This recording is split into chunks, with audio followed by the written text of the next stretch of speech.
What's up, everybody? Welcome back into the Dynasty Trade Show. We're so glad you're here. We got another 7-pack of deals coming at you right now. But as always, if you want your deal featured, patreon.com/South Harmon. We got so much good stuff going on too. Savage Semester.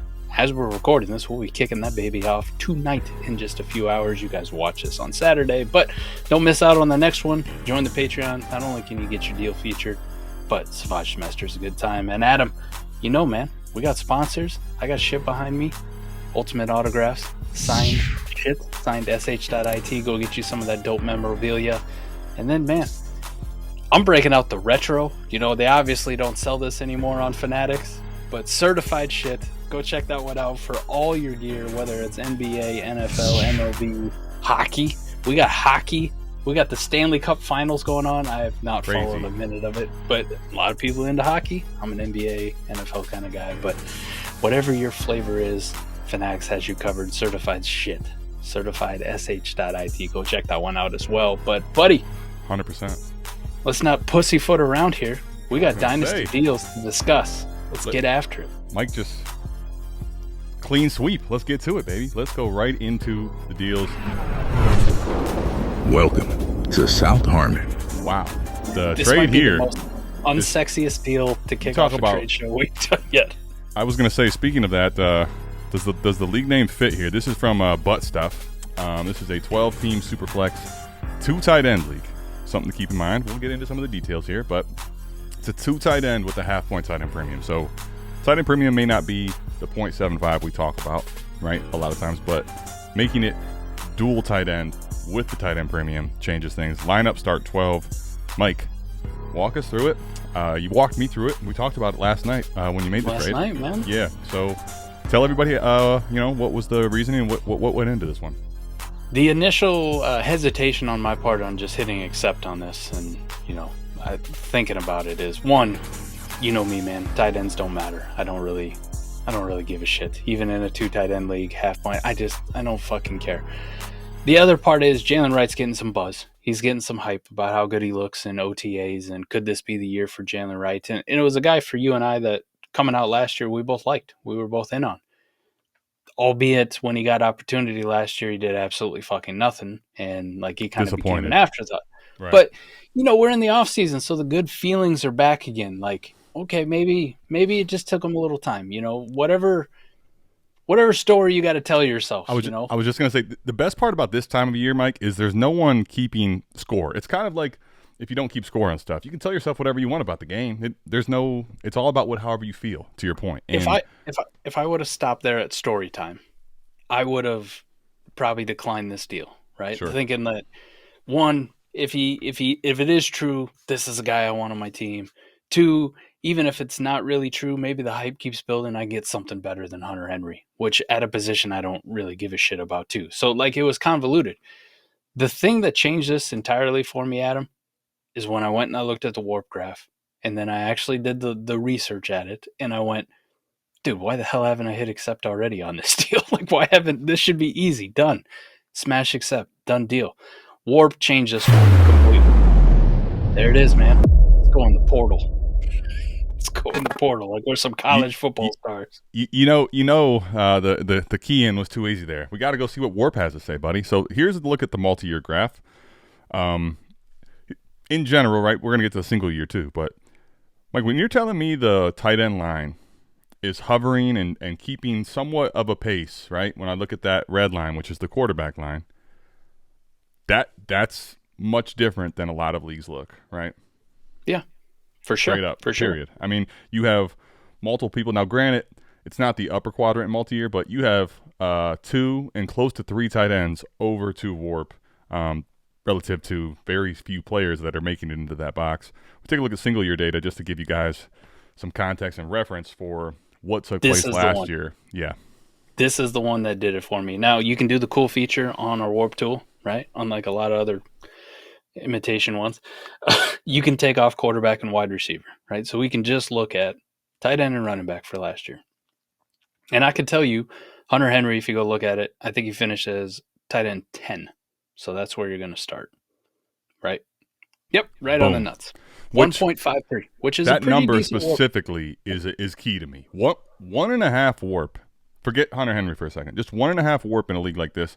I was going to say, Mike, just generically, I think about that as a guy that's close and has a chance to be a top 50 asset. Now here, because probably more scoring has increased other places, it's still 67, right? That's not where anyone is thinking about a guy like Hunter Henry when they think about just overall assets they want to have in Dynasty. Not even close. So let's assume, right, we're going to play two scenarios here. Let's assume he stays about the same, right? He stays in that ballpark. I'm not even going to project upper echelon territory. That's ludicrous, but he stays at 10, right around 10. 1.53. Last year was a great year for running backs. Running back scoring up across the board, took people to a lot of championships. So let's assume that Jaylen Wright is everything in the offseason that we want. Where does that put him at? And like, what level of production do you have to get out of him to equal Hunter Henry? Like to cancel out. And you're hovering over some guys right here. Tyrone Tracy. Like if Jaylen Wright had a Tyrone Tracy type year this upcoming year, that would be shit. A rebound in a humongous way. Absolutely massive. That's like, I mean, we're talking ceiling here, right? Like that's people hate the Rhino. Achane would have to get injured. Knock on wood, we don't want that to happen. But absolutely, he would have to get that level of run, right? Where Tyrone Tracy secured that backfield for the Giants towards the end of the last year, and it was all his. Brian Robinson, like not efficient with his touches, but a shit ton of touches. But and here's the other thing: as we get down here closer to the 30 range, right, where even here, I think it would be a scenario of Jaylen Wright improving massively to get here. You're talking now we're getting around the 1 WoRP territory, right? So it's a big difference here. Guys in the 1.5 range, man. You're talking about Tony Pollard, like realistically. Great, right. Now let's do scenario 2. Hunter Henry regresses some, right? With Kyle Williams and Stephon Diggs in there, maybe he's not the only show in town. So let's say, I don't know, let's go tight end 16. What's that at? Tight end 16 would be Cole Kmet, which what an RIP situation for him. But bad year for Hunter Henry, and look at Jake the Ferguson, Isaiah Likely, which by the way still tight end 10, I think, on Keep Trade Cut, right? Like that's wild. But go look at the running backs right around 1 WoRP. Sharps, Kareem Hunt, Javonte Williams, right. Jerome Ford. Nothing that's too sexy, but those would be good years from Jaylen Wright. Like that would be the rebound, especially from doing nothing to that. So even on a bad case scenario for Hunter Henry and like pretty damn good best possible case for Jaylen Wright rebound, I'm still probably winning this deal, like WoRP-wise for production on a team that's trying to compete. So when I looked at the WoRP and I put it into that lens, into that context, I was like, why the hell haven't I just – cool. I'm glad he got some buzz and somebody wanted Jaylen Wright off my squad. Take him. Well, I mean, and to give you context, right now, I'm not sitting here. Please, let me know in the comments if you want to. By the way, but I'm not sitting here saying Hunter Henry and Tucker Kraft same dynasty asset. But if you told me that Tucker Kraft, Mike, you got similar replacement value to him, right? If you give him value-wise in your lineup, even for a year, people would not even be blinking about a trade like this, right? No, they would not. It's just one way, I think, to illustrate. Sometimes the trades that you don't want to make or don't feel like the most sexy trades, those are sometimes winning trades, and those are important to put on the trade show and start the trade show off too, buddy, you know? Hell yeah, man. And for the cost of replacing what Jaylen Wright could be, right? Because we like this NERB on a 53, and especially in the lineup league, I want a shit ton of these guys. And my team is built very similarly, where my starting running backs are poo-poo, and I just have a lot of dudes, and we're trying to see who it is. I got a tight end. I can start him. I can flex him. I can do whatever the hell I will. And I got months now to figure out more running backs or get another running back in a trade, or, you know, as we actually get away from OTAs and like on air routes season, that's what this shit is. And we put the fucking pads on and dudes start hitting, and maybe we see some preseason action and see some real usage. Then I can make a better determination of who that Jaylen Wright is that I want to go, you know, acquire for this running back room. Right. And I think one thing I just wanted to hit on with this trade, right? We could look in September, October, and be like, okay, Jaylen Wright's getting run, and he's actually improved in his sophomore year.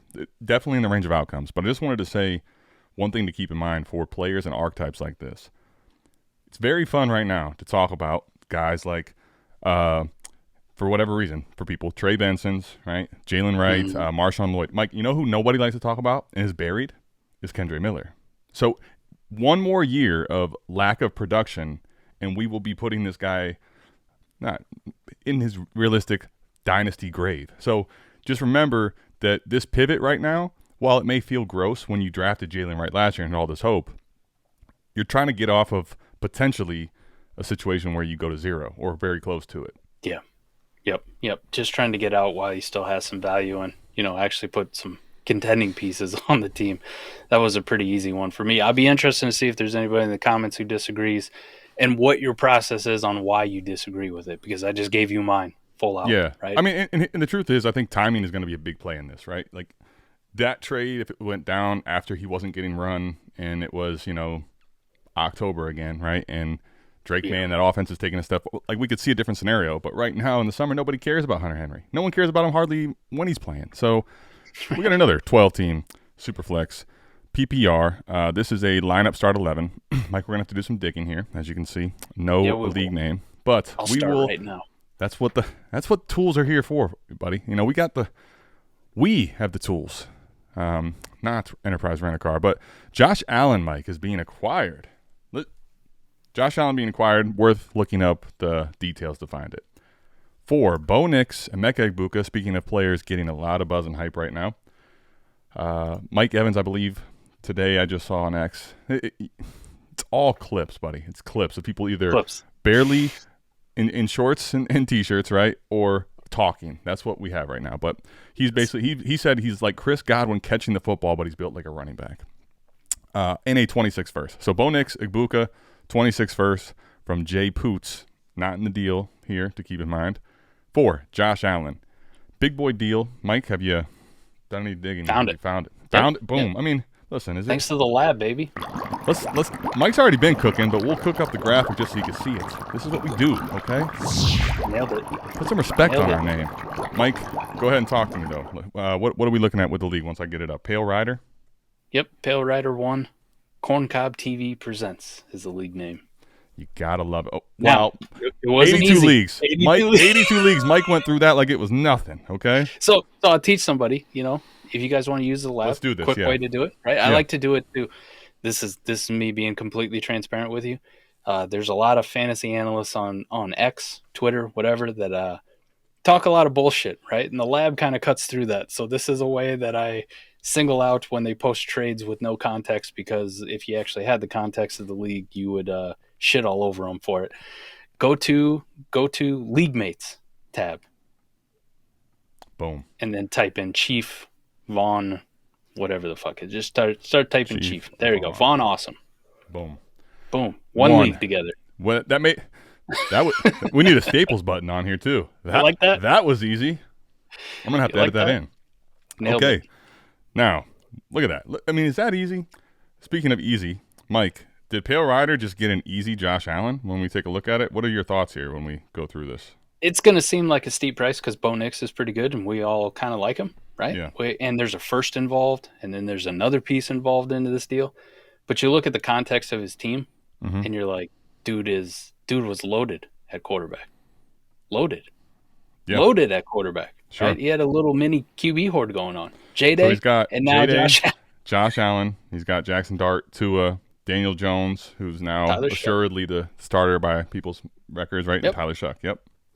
Yep. This is a deal in this context. I'm trying to tier up, and you're going to let me tier up to what is the 101? Or if it's not the 101, you already have the 101 on your team in J. Daniels. Let me go get the 102 right off you while we're at it. Let me just put a stranglehold on this, and I will trade away Bo Nix first, and I don't even remember what the hell the other piece is. It's Emeka Egbuka, which was what I was going to say, right? When you look at it. I mean, like, I like Emeka Egbuka. I do. I think plenty of people do. But, and I'm not sitting here telling you in a start 11 I don't want to have Egbuka as a flex or a wide receiver 3, wide receiver 2 even. But, Mike, if you're telling me, again, that I can compile Bo Nix, as great as he played last year, and I'm not saying he can't continue to do well this next year and continue to increase his stock. He's starting to get closer to value cap. I'm not saying he's completely value cap, but he's going to have to continue to improve upon what he did last year to increase his value. Josh Allen is cemented in this first round elite area, right? The one interesting part is that Jay Poots was what I was going to talk about with his team. Is it like 101 worthy? And even then, I'm not sure that it is when I look at the roster already. He's got Lamar, Chase Brown, Tony Pollard, Rome Odunze, DK Metcalf, Tyreek Hill. Caleb. Even if it ends up being an earlier, like a non-playoff team, but 105, 106, and 26. Yep. See ya. I'll take that side for sure. Now, If what about the Chief on Awesome? And you're tanking, I'm imagining, right? I would also say I love the deal for Pale Rider, but it doesn't mean that I hate the deal for Chief on Awesome, right? This is the tough thing that a lot of dynasty managers don't want to do is send away Josh Allen, right? You're like, I got to rebuild it, but I don't want to send away these pieces. I want these to be the core. Listen, when you get down to this, like you have to. It's the most interesting one, and you got to start taking these 3-for-1 shots. Like you really do. And none of the three pieces are bad, right? Like Emeka Egbuka is getting hype. That pick, while it's not right now 101 early, maybe something bad happens to the team. Who gives a shit? It very easily could be a non-playoff first. And you got Bo Nix. You got another young quarterback back in the deal. Like you got three pieces that can all ascend in value. Now, when I'm trying to rebuild, this is exactly what I want to do. It sucks sending away Josh Allen, but this is a pretty heady move on the other part. So this is one of the rare deals that we get on the show, Adam, where I go, it's a dub for both people. Given the full context of the deal, it's a win for both of them. Yeah, and I think sometimes moving a guy away like Josh Allen, when you're looking at a team like this, even if you have to rebuild, you're like, man, I don't want to move Allen or I don't want to move Jefferson, right? Yep. I get that, but also how do you get the multitude and plentiful value that you're going to need, right?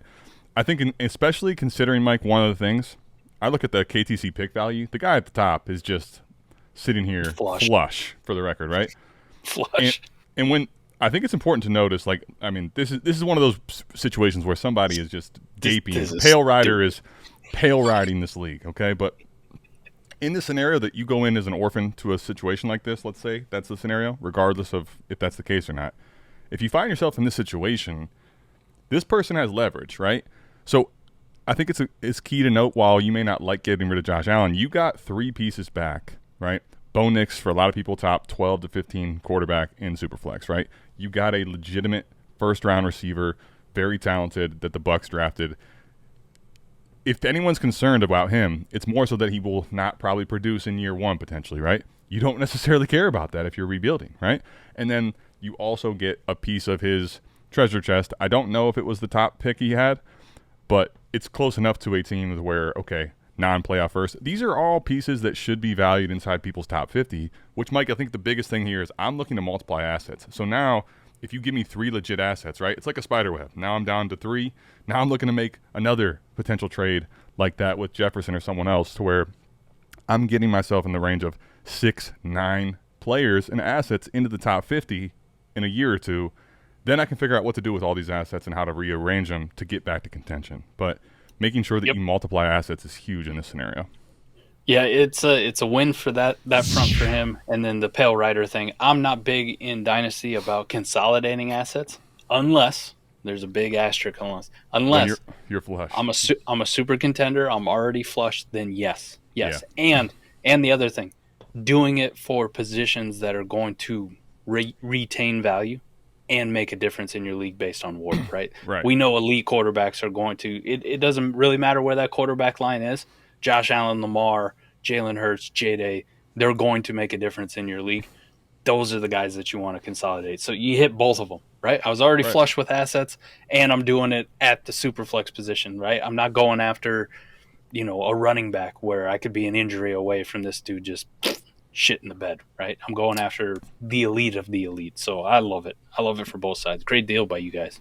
No, I think that was a good one. And it's at least refreshing to see, like, hey, if you're going to, what you hate to see in a league like that, which is where the guy ends up with all those firsts and that crazy juggernaut, is you hate to see a Josh Allen trade go through and you're like, how the fuck did he get Josh Allen for that, right? Exactly. Like, at least if you're going to get the juggernaut asset, pay a juggernaut style price, somewhere in the range that's reasonable. So I like seeing that at least. That keeps the league healthy. It's important. Speaking of healthy, okay, 201, 301, 401, Mike. Is that enough in a lineup start 10 full PPR league for Christian McCaffrey? This could be another one of those where I'll end up liking it for both sides once we find out the full context, right? Like in a vacuum, maybe this is too cheap for Christian McCaffrey, or there's going to be people who are like, I'm not paying that. We just saw what happened last year with Christian McCaffrey. He might be fucking cooked, right? Which is It's in the range of outcomes, is it not? Uh, Is it not? It's if it's not in the range of outcomes, I don't know what range of outcomes we're talking about. Of course, it's in the range of outcomes. Yeah. Players a lot of times that cliff. I think it's important to note this actually. A lot of times players that cliff, people think, oh well, he's still really good when he plays. A lot of people that cliff, it's because of injury. It's not just because they lose their talent. They just eventually get injuries compiled to a bad point. He's had plenty of injury history before. We've seen him potentially cliff. So, yes, it's in the range of outcomes. I think it's also in the range of outcomes, Mike, though, that he plays, 80% of the season next year. And you're looking at, holy fuck, like, this guy's still really good at football. Yeah. I mean, we have everything for potential league winner down to Julio Jones, it's over at the end. You know what I mean? Correct, yes. That's where you're at. So at this point, I think there'll be people on both sides of it. But if the context makes out where Obi's a contender, like, fuck, I'll pay this. I'll fuck around and find out. I will fuck around and find out for this. And then if I'm a rebuilding team, if the context makes sense for ER Mafia, dude, if I'm not competing, like, dude, I got the 201, a third, like the fourth doesn't really matter, but it's another dart throw. Who gives a shit? Sure, you take them. You find out, right? Because really, we get to the end of the year, Adam, there'll be a clear winner and a clear loser from this. Yeah. There's no ifs, ands, or buts. Either somebody smashed it or somebody didn't. Like that's the way it's going to end up with this type of deal. So I think I like it for both of them as long as the context makes sense. So here you go, right? The person that's getting Christian McCaffrey currently on the lab is 6 based on values. Now, mind you, this is Keep Trade Cuts value, and it's $49.55 to $53.99. We're going to go through the team, but just to bear that in mind. Not a big discrepancy between those numbers, by the way. Right. Caleb Williams, Jonathan Taylor, Chase Brown, CeeDee Lamb, Garrett Wilson, Jalen McMillan at wide receiver 3 I don't love. Ben Sinnott at tight end I don't love, but you got Christian McCaffrey, Tyrone Tracy, Kyler Murray, Michael Penix, Justin Fields, Daniel Jones. So you have still plenty of assets in the chamber at QB to move, right? Here's as you keep scrolling, here's the kicker, man. Once you get down to the picks, this rookie draft hasn't happened yet. Oh, no, and you got Genty coming too. Right. Wow. Add that to it. Wow. Yeah. Dude. Yeah, you're talking about, for sure. Well, here's the other thing. Mike, we'll take a trip over to the WoRP lab the WoRP tool from the lab, because if it's a flush running back league too with WoRP scoring, holy fuck. But I already on the surface, I think in just a generic PPR with no crazy scoring, I was already favoring and leaning the McCaffrey thing if it made sense for your team build. Let's go ahead and take a look, though. ER Mafia was the other team, right? So what situation are we looking at here? I see the pick value is very high. So we got Jordan Love, Josh Jacobs, Tajay, McConkey, Zay Flowers. I guess the biggest thing really here is not necessarily to look at his roster. If you're in a situation where you're rebuilding and you got to get off McCaffrey, is this going to get it done for you, or are you trying to hold out for more? I think it gets it done for me, right? I'm willing to just say we're good, and especially before the rookie draft, right? Especially because as soon as that rookie draft actually starts, all of a sudden in people's minds that 201 becomes a hell of a lot more enticing. Yeah, and it's one of those scenarios too where like this class is not the greatest, I'll admit, but there's also in that late first range, depending on how the draft falls and who's available, there's like a 5 to 6 pick window where people will try to actually trade into that spot. So, but too, like we've seen these drafts play out in most leagues, Adam. Like that 201 can be Jackson Dart. Like that's where it can be. And if I'm rebuilding, I get off a older injury prone running back for Jackson Dart, young first round quarterback. Fuck yes, I'd do that straight up. Plus the guy got a third and a fourth out of the deal. Like that's an easy win for me. Now if this ends up being I was gonna say, what if Dart's not there? If this is like Caleb Johnson, right? Let's just talk worst case scenario for a rebuilder. If it's Caleb Johnson, then it's like I got to take him, and then I'm still kind of in the same boat I was if I held McCaffrey anyways. I'm waiting for that value bump or that excitement to come to then flip him anyways. So the worst case scenario, you're in the same fucking boat anyways as if you dealt it. Best case scenario, I get off him for a quarterback, or let's just say it's a Matthew Golden or a Puka falls there. I go from old running back to young wide receiver. Yeah, that's a win. That's a dub for me. I can make the case for it. Let me tell you where to me I would have preferred, and I would have rather done this. I think this is based on how people play and the way they like to operate with their team. But I think a lot of people are too uncomfortable taking futures. To me, I would much rather have just gotten true liquidity, because now you make the pivot right on the clock and you move it for more. W for you, right? But a lot of times for me, if I'm not able to do that, or I'm not going to end up doing that, I'm going to select players. The whole idea for me is now to multiply him into more liquid assets, things that aren't going to have a lot of volatility, because the volatility for McCaffrey is part of the reason I'm moving off of him, right? If I knew that he was going to have a horrible season, he'd be gone on every roster I have. But the volatility is what's so crazy about him. If I could go to liquid, I would rather liquidate for like 26 or 27 picks in a perfect world. I'm not going to say this is a bad trade, but that would have been what I would have pushed for if I could. Now, that may not have existed in your league. I think even from Obi's team, which is looking like it's going to get a lot better, especially with Genty on and the McCaffrey deal and whatever, I'm kind of with you. Like, if I had the choice and he's offering me 201, 301, 401 for Christian McCaffrey, or he will offer me 126 for his 26 first or his 27 first, I'm taking that one, and then I'm just going to play the long game. Like, I got more opportunity to move it somewhere else. Right. You know, I don't have to put points onto my team this year. Helps me tank even faster. Plus, I'm making the bet against Obi long term. Like, yeah, you may be good now, but we don't know what happens after this year. Maybe you suffer an injury, or maybe halfway through, Chris McCaffrey is shit and dust, and you know, like your team kind of falls apart. What if he's just shit, Mike? What if he's just shit? What if he's just shit? I love the shirt. I mean, yeah. It's also a tough thing. If you're in a rebuild with McCaffrey, like, you also don't – it's a ticking time bomb possibly, right? You don't want to sit here and hold that asset too long. So I kind of get it. All right, Mike. Big boy deal here. 90s Cup. Lineup starts in, half PPR. Okay, mind you that. And a half tight end premium. So this will definitely be something we probably pull the warp up. But, oh, my goodness. Genty, well, let me just not say that. Let's go A.J. Brown, 101. Tajay Spears, 109. Don't forget the $75 in Fab. 4, CeeDee Lamb and Puka Nacua, and throw in the third just because. Off the rip, Mike, when I'm thinking canceling them out, I'm going to let you start it off, but I'm thinking something here. I like to cancel shit out, make the deals easier. Some people get pissed about it, but I'll do it. CeeDee Lamb in the 101. We're good. Yep. We're good. Yeah. We're good, man. CeeDee Lamb is still him. Fizz, you can uncover your ears for that one. CeeDee Lamb is still him. If some people would be like, no, CeeDee's over the 101, but they're 2 picks or whatever apart from each other in startups, yep, right? They're close enough. Yep. Keep trade cut value, startup ADP, whatever. They cancel that shit out. They're close enough. I don't really give a fuck which side you prefer. They're both good.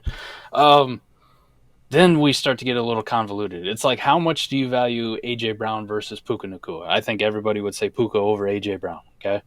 But by how much? Is it the 109? That is the question. The question is, for the age, and probably, honestly, as crazy as it sounds, Puka, with only playing a year and a half, I think his value insulation is starting to get nuts for a player that has more of an A.J. Brown and Harmon Ra St. Brown, coming up.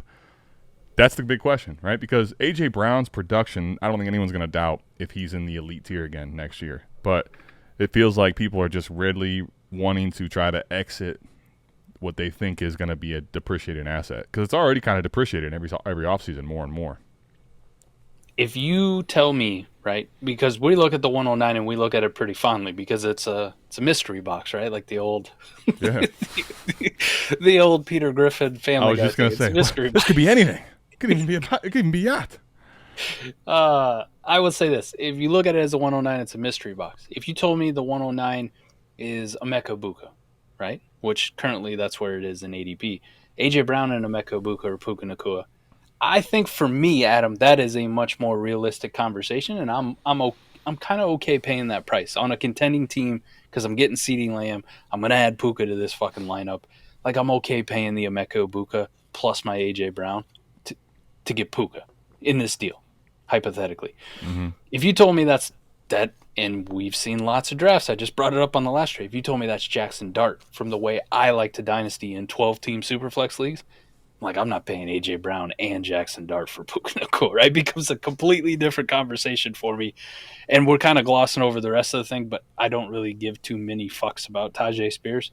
Like, I actually think maybe the third is probably the better part of that deal. I don't even care I think about the values. fat part. I think values will say Tajay, but I think honestly, like push come to shove, if someone was gonna make a deal go one way or the other, like you gave me a third for Tajay, I'm happily still executing the deal that I liked before, right? No question. So this whole deal like hinges on what that pick became or what it will become, right? Like that's how it plays out. But I get it. I get it for both sides because listen, if you told me if I'm Monsieur Derek, Mr. French Derek over here, and I got Genty, I got Jackson Dart, and I got AJ Brown and whatever the hell Tajay Spears is, and some Fab, and I gave up CD and Puka. I'm like, yes, I'm hurting a little bit, but I upgraded at running back for sure. Like I got a better running back, and I may have added a super flex quarterback to this to like really solidify it. Does it suck sending away CD and Puka? Yeah, but like I think I'm okay. I feel like I won this thing. Like I came out on top. So it's a tough one. I want to go to WoRP first because I think it's important to discuss a couple things here with that, to your point, right? So here's what I'm looking at. And when I think about those assets, A.J. Brown absolutely could be a top 5, top 3 type wide receiver for the year. But I'm looking at it like this. The way half PPR tends to be is kind of, to me, I'm looking even more so the haves and have-nots at receiver, meaning like you can get a lot closer to really, really replaceable even in lineup, right? Because so to me, the bet of having potentially, like, it wouldn't surprise me to see Puka and CD next year, wide receiver 1 and 2 in scoring. That's really enticing, honestly. And it's like a situation where I only had A.J. Brown at receiver, and now I have 2 of the top 6 or 7 for sure at receiver, maybe even 5. That's really enticing. The big thing, though, is that, remember, what's coming back in Ashton Genty and Yes. possibly a fucking warp god. So I actually think, Mike, that deal makes a lot of sense. I think you have to pay in order to get – if you have A.J. Brown, even in half PPR, and you want to go to 2 of the premier young receivers in the game, even if it is an overpay, regardless of what that pick becomes, which we'll get to possibly, we'll see, that's what the price is going to be, a late first to make that type of a swap, even if you're getting off of a Genty. So I think it's fair, but there's a scenario where we're going to get to the player. You thread the needle where Genty ends up outperforming either one of the receivers. A.J. Brown holds on for another couple seasons at least. And you're like, holy hell. And I netted an extra piece. When we get over to the lab, though, buddy, which let's go ahead and just do that. Let's see what the 109 became. Or have you looked yet? No, I have not. I have not. Let's go ahead and see what we can come up with here. This is, what is it? DAESPN, man. All right. I'm curious if they had this draft. I was honestly shocked to see that one of the drafts hasn't happened yet. So maybe there's another one where there's no picks we have made these. yet. They sneak in For sure. sneak in late. They definitely do. All right, so let's see what we got. Yeah, it looks like it has happened. It's because I shouldn't say that. Yeah, we are. It has happened. So let's see if we can identify. Well, we got Luther Burden and a flex. I hope that wasn't the 109. No. Mansour is the one who got the 109 and the 101. Good catch. Mansour Derek. Mansour. Okay. So we got Genty and Trevion on the roster now. Okay. If that was 109 at Trevion, I mean, by God, Mike. Is that what we're looking at? Or maybe traded on the clock and traded He could up. have I don't traded know. up. It could have been a different selection, But still, dude, if he got Trev at the 109 and those running back warp, oh my God.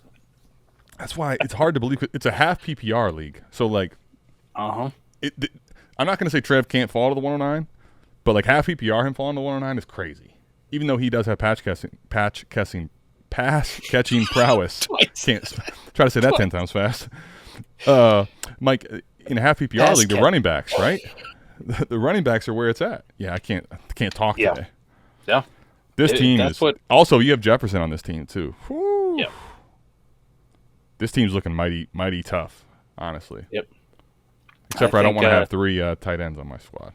I mean, I don't have any other thing to say. It wasn't Trev at the 109, and if that's the case, it's Genty and Trev, and Tajay, and some poop for CD and Puka. That's what makes the pick valuation, like, if I think about ADP and stuff, sure, but there's always a scenario where someone slips to that point where you're like, wait, what? Yeah. Wait, what? Yeah. Yeah. Like, I will say, too, that, with one thing about this team now, while flush at receiver and you like certain assets, dude, I'm looking at a situation. Speaking of Kenny, remember I just told you in the earlier trade that how dead he is? He's making my squad yucko. Yeah.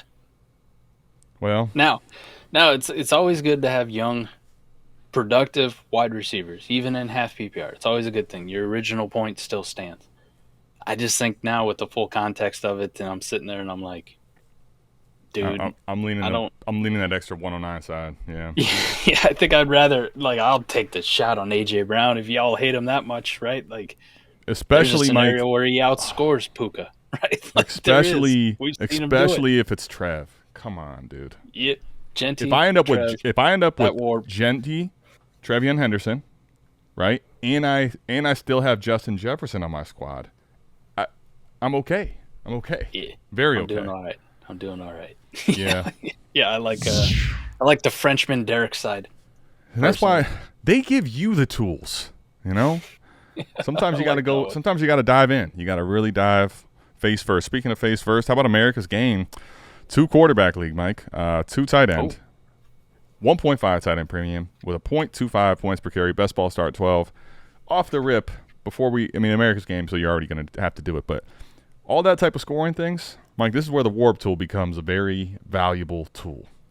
As much of the information as you could have there. But before we get into that, Amon Ra and a 26th third is the return Blitz is getting from Ben Mason of Jared Goff, Jacoby Myers, Michael Pittman.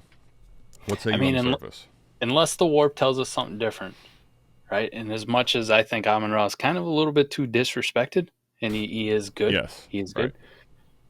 I'm not paying a starting quarterback and a couple, at worst, flex wide receivers in a best ball league for one wide receiver. Like, I'm not consolidating that much. I get it. There's a third coming back, right? So it's not a true 3-for-1, but it's a fucking 3-for-1.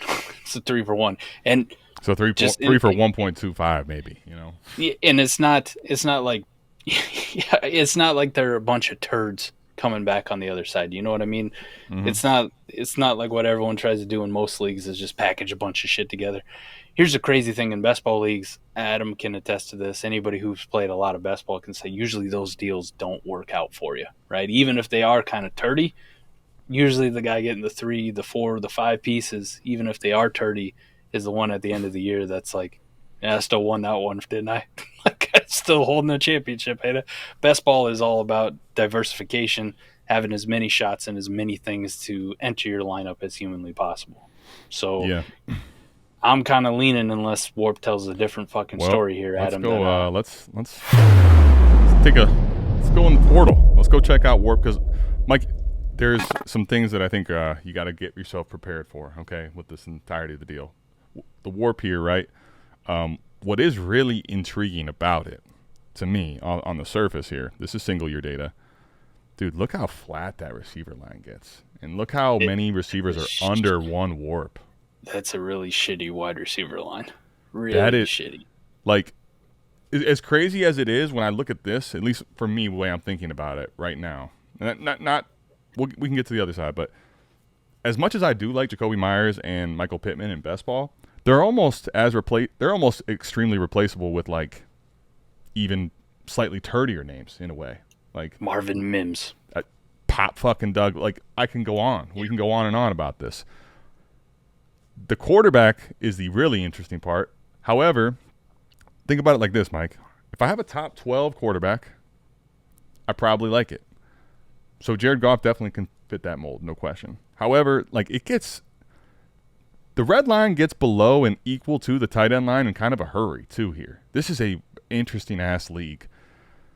Here's the other thing about it, right? Blitz's move here is that he's trying to kind of retool and rebuild slightly, and he's basically saying that he's had a really hard time in this league moving Myers, Pittman, these guys for legit assets, and he thinks that the name of Amon Ra St. Brown, players like that, can actually be almost extrapolated out for more value later. That was an interesting part of the dynamic I wanted to bring up because that's it. Going consolidating to get it back unconsolidated and think you're going to pay off later is an interesting bet as well. Yep. I mean, you put a lot of your eggs into one basket, right? Like you really do. Yeah. Right? Like if let's just say Jacoby Myers, even with Brock Bowers and Jack Besh, but with Geno Smith, right? Like say this quarterback upgrade that Vegas now has. If Jacoby Myers goes out for a contender in the first couple weeks, I mean, we've seen it where we kind of get these surprise wide receivers. That's why you have, Adams money moves on there. Somebody might have paid a second for him. Right? Yeah, sure. You could see that. Yeah. Michael Pittman, I mean, last year with the A-Rich thing, the back, the fractured back, and the production was terrible, and, Josh Downs' ascension, like, people have written Michael Pittman off in 1 year, like, just done, right? Even though he's not an old wide receiver in his own right. He was seemingly polarizing last year. It was like there was a crowd that was in, and there was crowds that were not. And then I was one of the guys right? Yeah, so and after the year to forget, it was like all the people with pitchforks are fucking loud as it could be right They now, hate him. They hate him. But what if Michael Pittman's back to being a 110, 115 reception guy this year, fully healthy, right? Hopefully you don't think Danny Dimes or A-Rich is going to be playing fucking much better football, right? You don't think Michael Pittman will be worth a first to somebody? That one would be interesting because I think in the right window he could be. I think that's probably going to be where he's like at his getting close to like playing very well peak powers. Again. Yeah. Yep, peak powers. And then Jared Goff is a quarterback with a contract on a pretty good offense, at least what was a pretty good offense. Obviously in WoRP last year he had a hell of a year. But if Jared Goff even takes a step back, but it's still the Detroit Lions starting quarterback, they still have success, he's going to be worth a first in his own right. So you really you took off selling off three pieces potentially at various times for trying to sell off one piece again later. But like, what is the max you were going to extract out of Amon Ra St. Brown? What is that value retention? Here's what I was going to say. Here's what I was going to say to the point you were making earlier. I think Pittman, if you want to call it the wild card, right? If Pittman got back closer to his peak levels, right, he could be a first. I think realistically right now, the reason he probably isn't traded that often is because he's more in the second range, and people are like, no, I'm not giving you Pittman for a second most times, right? So I look at it as can Amon Ra net you two first? Probably. Now you have to find the right person that has the right assets, or even I think that's the bigger conversation. Like Goff, Myers, and Pittman, probably all contenders with crusty rosters will try to buy from you, but they're probably going to try to bring late seconds, and they're going to bring you stuff that I think Amon Ra at least gives you the potential. It's definitely a risky bet. I'm not guaranteeing it pays off for the record, but I think he probably brings this like potential to pick over more assets that maybe Jacoby Myers, Pittman, and Goff normally won't get you in the conversation for, even if you package them up. So that I can see the scenario why he's doing it, but I don't think it comes without the risk of like Amon Ra has to play again as a top 3-4 receiver, right? He's already got his. For some reason, he's hated. You already talked about it. I don't know why he's not locked in as a top 5 receiver after improving and producing more year after year after year. But this is an intriguing one. I think the league economy is such an interesting part of this dynamic because that would be the biggest conversation, which we don't necessarily know. I think more often than not, I'd rather sell these pieces in Bestball when they're producing and try to get off of them. The one thing to keep in mind, though, about the 3 pieces, Mike, if anything happens to any one of those players and they get hurt, people don't give a fuck. Yeah. People don't give a single fuck about any of them, right? Yeah, yep. There is a downside to that. Probably the wildest thing now, bringing up the Michael Pittman thing, me trying to be a defender, but we are literally 1 year removed from him being valued at this time last year as wide receiver 18 on Keep Trade Cut. 18. That much changed in a year for this guy. That's fucking crazy, man. That is actually, I was muted, but that is actually crazy. Yeah. The fall is serious. Fall. Yeah. From 18 to 51 in 365 days. Life comes at you fast. I mean, that really got out of hand fast. Brick almost killed a guy. Holy hell. Yeah. Peter. Okay, Mike. Here we go. Speaking of Josh Downs and speaking of Rome Odunze, who's seemingly catching a ton of buzz right now as well, Zay Flowers, Josh Downs in a 4th, or Rome Odunze in the 306 in a lineup start 10. Initially, I just want to come off the rip and be like, oh, this is Rome Odunze. But I got some Josh Downs like hate, some pause on Josh Downs. And Okay. really, if I think about it, the only thing that kind of irks me is Rome Odunze has the potential in a lineup start 10 to be a difference maker at the wide receiver position. I like Zay Flowers, and I think he's very good, but he's at best in the lineup start 10 probably your wide receiver 2, right? Like that is your best case scenario for Zay Flowers. Even though I love his game, the offense and his skill set just really isn't conducive to elite wide receiver numbers. Rome Odunze has that in his range of outcomes, right? We just talked about Amon Ra and what Ben Johnson, helped Amon Ra become and what he would shit out numbers. Rome Odunze has that in his range of outcomes. Zay Flowers in his current situation does not. I will say, though, this is a pretty even trade on both sides for me, just right off the rip, because the only thing holding this one back where it doesn't become Josh Downs and Zay Flowers, if I take my Josh Downs hate out of the mix, is the fact that you're taking one asset that hasn't done anything really to this point. Like we've had 1 game, 2 games from Rome so far in his career, right? We're still looking at potential. We still think it can be, but we haven't seen it. We saw Josh Downs do some shit last year. We've seen Zay Flowers do it for the last 2 years.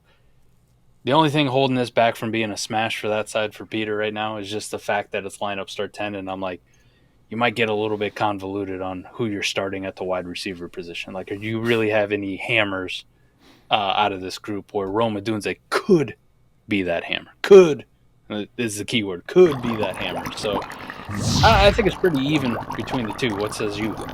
Yeah, I mean, I'll just tell you. I think this is where, and we'll go to the lab first. I think we're probably going to end up taking. I don't know that we necessarily need the WoRP here because it's. I looked at it. It is friendly to the receiver position, but here's what I want to say. Let's go ahead and pull up the league here first. All right, and let's take a look at the roster. You talked about this with Peter. So Peter is getting. First of all, I'm a little more puzzled now that I'm looking at his team ranking on the trade that we just made. Frankly, I wasn't expecting this, honestly.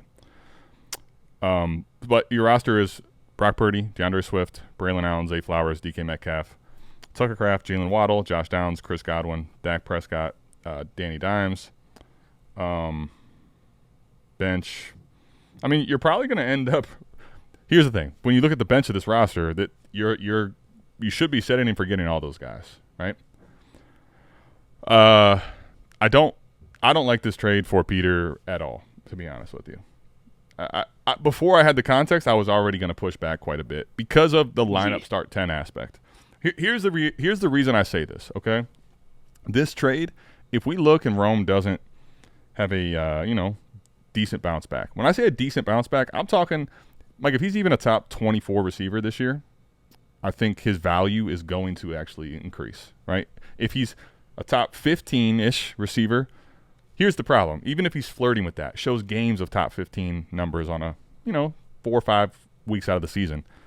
The problem with this trade in a lineup start 10 in this format, in this league economy, Josh Downs and Zay Flowers are becoming more cemented. Now, Josh Downs, I think, has a niche following, right? Matthew Harmon has been extremely, by the way, reception perception, shout out, great tools and great people doing great work.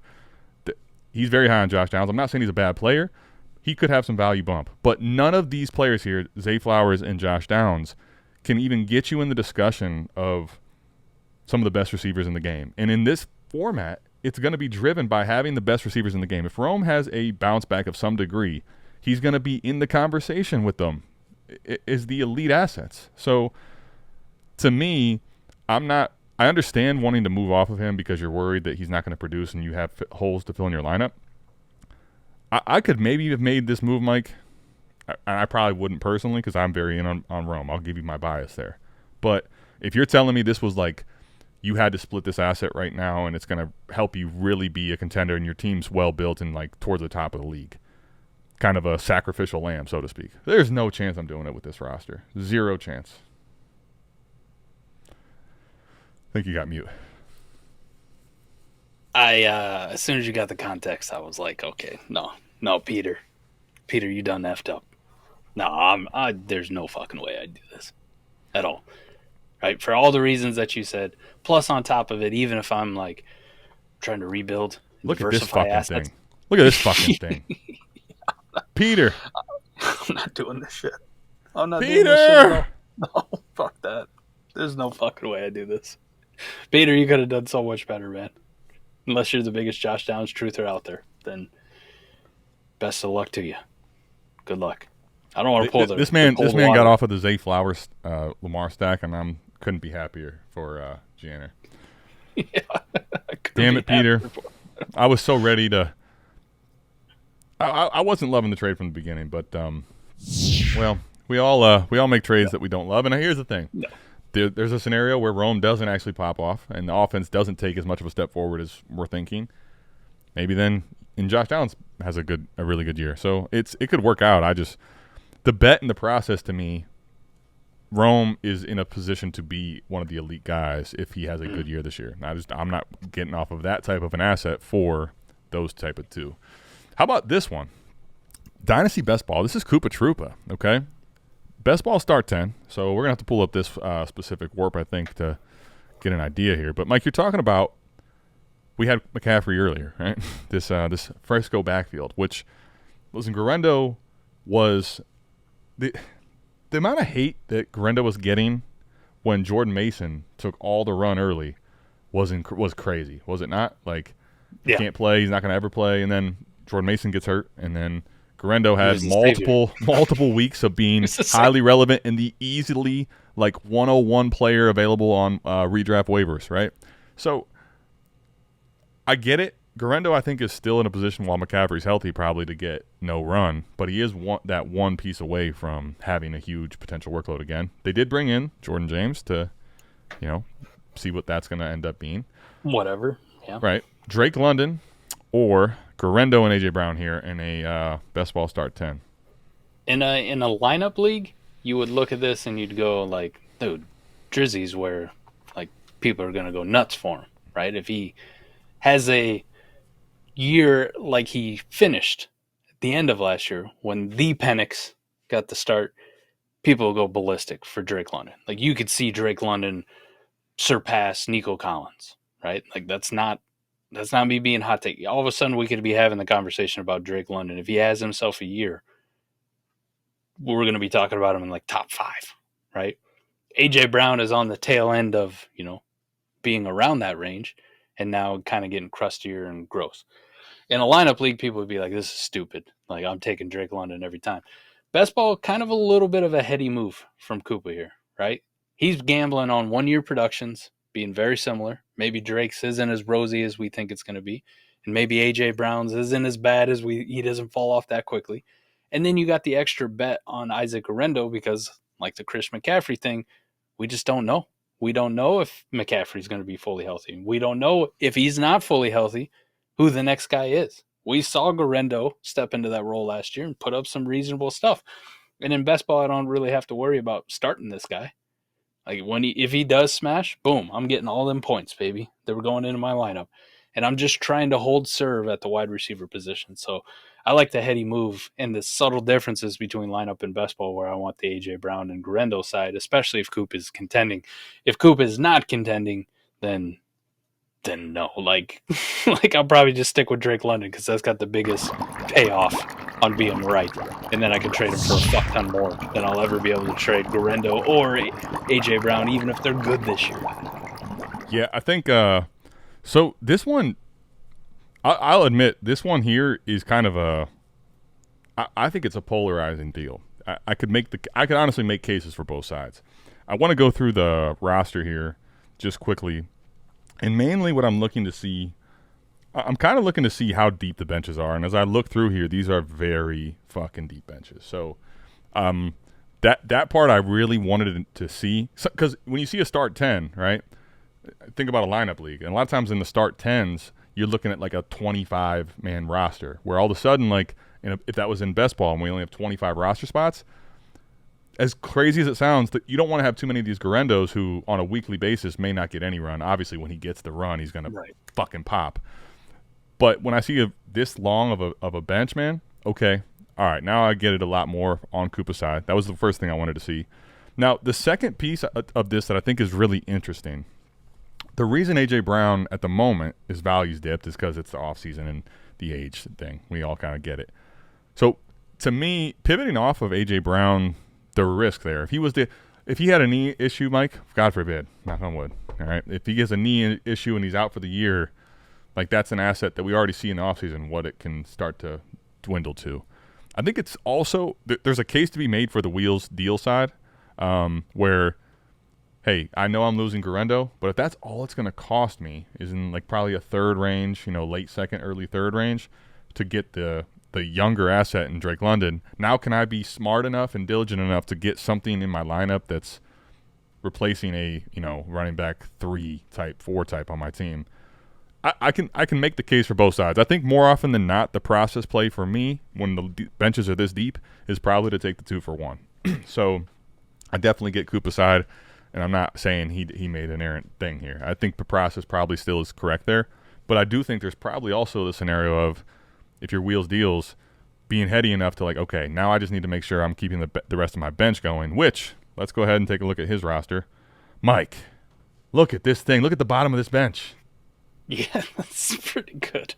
Dude, are you kidding? Yeah, buddy? Pretty good. Now, I don't want to probably roster this many.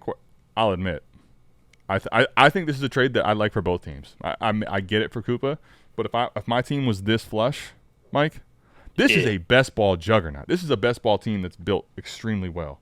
I can understand getting off of Garendo here. Yeah, pure sex. I can make the case for both sides, honestly, on this one. I think you can. I think what Holy Coop's probably hell, dude. Kyle Pitts was here. How's this, Fizz? Huh? How's Kyle Pitts being the dead last piece on his bench? That is fucking crazy. out of all the skill players. Holy fuck. That is insane. Yeah, I think what Coop was probably doing too is looking last year, Drake London's WoRP versus AJ Brown's WoRP. AJ Brown was higher in WoRP for the total year, right? So if you talk about situations being similar, boom. Like we're making money ahead because we got a plus. But yeah, I think when you put the context to it, I like it for both of them. I see what Coop's trying to do, which I alluded to and you touched on. But then also if I'm Wheels deals, I'm like, dude, I got a Garendo I can chuck in here to try to hit this home run on Drake London. He already had a pretty good year last year. Right. What if that gets better? What if Michael Penix really is as good as we saw? Week 18 last year, which isn't going to get counted on WoRP. Drake London, 40 burger. 40 burgers. Michael Penix at them. Wide receiver 1. Yeah. Well, I mean, that's the other thing, too. I have a couple teams like that, and you get to the point if you're a Wheels Deals team, you're in the rare scenario, and I want to make sure that I say this rare in that type of a format where you can be in the up tier mindset. That type of a trade is incredibly palatable if you are built that way. It's normally extremely hard to have a team that deep in best ball that's that good to afford those type of up tiers. But Mike, I think to your point here, right? If you tell me right now on the bets, sure, Drake London could make the premier ascension into Himothy territory. There's also a case where he's still, I think, realistically being even bullish on him, could be a wide receiver 10, right? And it's interesting because that's right about where I'm not going to say this isn't good WoRP production, okay? But, man, if A.J. Brown is just similar to that, in that range of hovering around, slightly ahead of 1, I mean, A.J. Brown on the surface could outscore him next year, and you're getting an additional asset. So, I get it. I get it for both sides. I think it makes sense. But, man, the other thing to keep in mind with Koopa is if something happens to McCaffrey again, we talked about that earlier in the deal, right, with him. And Garendo is looking like a primed, even if it's for a handful of weeks, running back of the Frisco backfield, you can end up moving that in season now for even a couple other pieces and extrapolate out more multiplication, right? Look how well people moved Jordan Mason last year for a first, right? And that's Jordan Mason, who we hadn't seen shit from for, right. And not an exciting prospect coming out either, right? Right. He didn't wow at the combine. Grendo was a size speed freak, right? But the production wasn't there. Jordan Mason got into that offense, didn't do shit for multiple years, had a nice stretch there at the beginning where he was producing, because Christian McCaffrey was out and people were flipping him for a first. If Christian McCaffrey hypothetically got hurt again and Isaac Guerrero was that guy, also having those weeks, with that size-speed combination in the San Francisco backfield, dude, you're getting at least a first for Isaac Guerrero. People are going to go fucking ballistic. I mean, buddy, again, Roma Dunze and Jordan Mason, there was a time in the early part of the year I watched deals go down with a plus on the Rome side. So production for Guerrero being in that backfield is just like, dude, yeah, to your point, it could be – you could end up getting a crazy upside trade later on too. Mike, I'll tell you the truth. These are some good deals. These were some pretty damn good deals. Peter, I love you. I still love you. I'll always love you. But it's because I love you that I tell you that you got to get fucking better than that one. Damn it. Do better. That's my only real criticism. I thought honestly these trades like today. Last week there was a couple where it's like, all right, those got out of hand. We really got out of hand fast. I think on the surface most of these deals weren't like runaways, honestly. No. Even messing with Peter, by the way. If I don't mess with you, that means I don't love you. That trade is still very fair in value at the moment. There wasn't any like, holy hell, how did someone pull this wool over somebody's eyes to get any of these deals done? Which is good to see. Finally, we've had multiple weeks of just asinine, terrible deals. What the fuck happened? Yeah, exactly. Right. But listen, no, Peter, like I said, we love you. We all make mistakes. I mean, once upon a time, I bought a Alonzo Ball Lakers jersey, for fuck's sake. The only reason I'm wearing this is just because 2017 was the last time I could wear this fucking thing. Not because Alonzo Ball, but because I was too fat for the last 8 goddamn years. So I just wanted to flex that. But listen, I make bad purchases all the time. Look at this thing. Like, I thought he was going to be the next Magic Johnson. That's what Magic Johnson said. Sure. I mean, coming out, it was like, oh my gosh, Lonzo Ball could be exactly the next Magic Johnson going to the Lakers. You might have a hard time finding the jersey shirt on Fanatics, certifiedsh.it, our partner over there, but there's plenty of things you can find. I'm wearing some South Harmon just shit gear because, Mike, I've been cursing people left and right. We just had A-Rich AMA.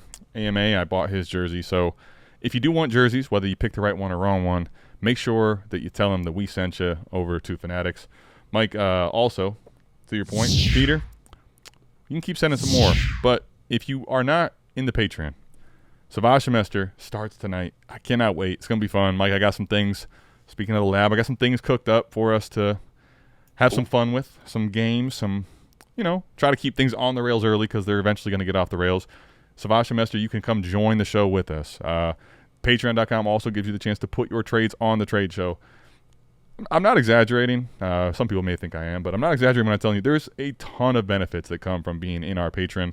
Not to mention, it's honestly just a blast and fun time in there. So go check us out over there and put your flex trade in here. Not a flex-worthy player. The flex, something like last week where someone just broke someone off in a trade.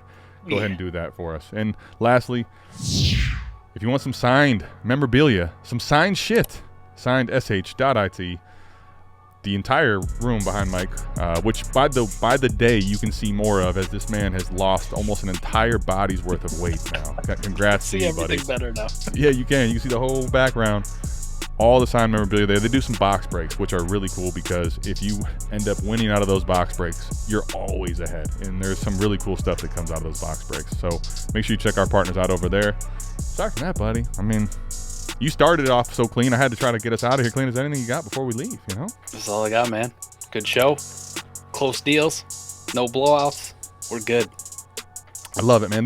Mike, I can't even remember how many weeks it is in a row. They start to, I think it's maybe 6, but it's starting to feel like it's paying off, The dividends are paying off for doing the trade show. People are making good deals. We're doing all right. Well, you let us know what you think of the deals, Mike's starting deal, Koopa's ending deal, and all the trades in between. And we'll see you back here, same time, same place, next week for the Dynasty Trade Show. We're out of here. Peace.